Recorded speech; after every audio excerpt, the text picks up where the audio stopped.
cheeses of this nature, like Parmigiano Reggiano. But I really like the Pecorino Romano, and I think it's the influence of my mom. She liked it very much. It's sharp and a little salty. Oh, I love it. Whereas this is a little sweeter. But the bottom line is, bring these together. If you do a salad, if you do a soup where you're putting in spinach or kale or Swiss chard or any of these sorrel, make sure that you're bringing some dairy along with it. Make sure that if you're doing a salad, you're grating some cheese on top. If you're making a soup, you're putting in the rind of a piece of cheese or a hard cheese like this, or you're grating some cheese on top of the soup when you go to serve it. Or maybe you're serving some sliced bread and some cheese on the side. My husband loves when I slice up a baguette and I put some cheese on top and then I melt them in the oven. They're very tasty.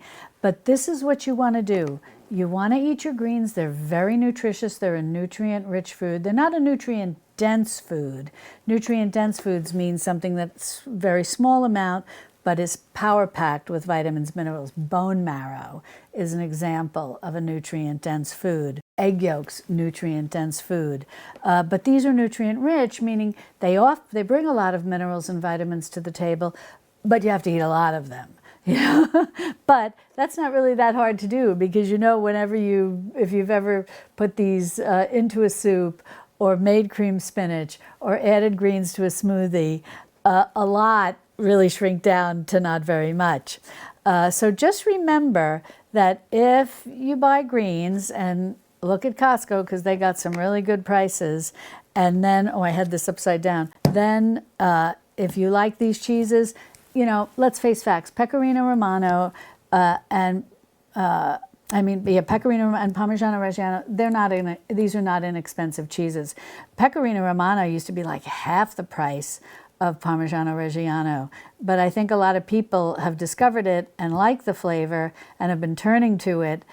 It's wonderful if you make a salad with arugula. I'm going to tell you this right now. You get some arugula, get some walnut oil, mix it, and make a dressing. You can use the balsamic vinegar, which I like to, with the walnut oil, works very nicely because walnut oil has a strong flavor that can really hold up against the balsamic vinegar. Some salt and pepper, and toss your arugula, and then take shavings of Pecorino Romano. Oh my gosh, I love that salad. And I think some people have topped like a pizza or a focaccia with it. It's delicious. This is $11.79 a pound. And this is $10.79 a pound.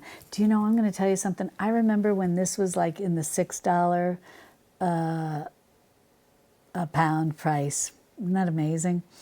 So a little less expensive, but still, they're basically in the same range.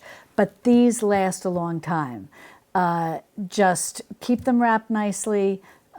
Usually what I do is, you can certainly use a flour sack towel, you can use cheesecloth. A lot of times I just use a paper towel, and I have a special little container that I keep. It's just a little snap lock type container to try to keep out as much air as possible. I wrap them really well, and I keep them both together. I don't worry. People say, oh, sometimes the aroma may transfer. I've never really found that to be the case. And they last me a long time. I'm definitely not picking these up on every time I go to Costco.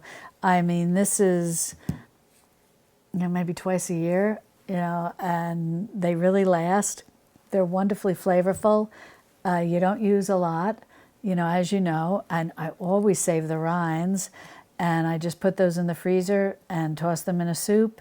But just remember, if you want to eat your greens, make sure you include some dairy.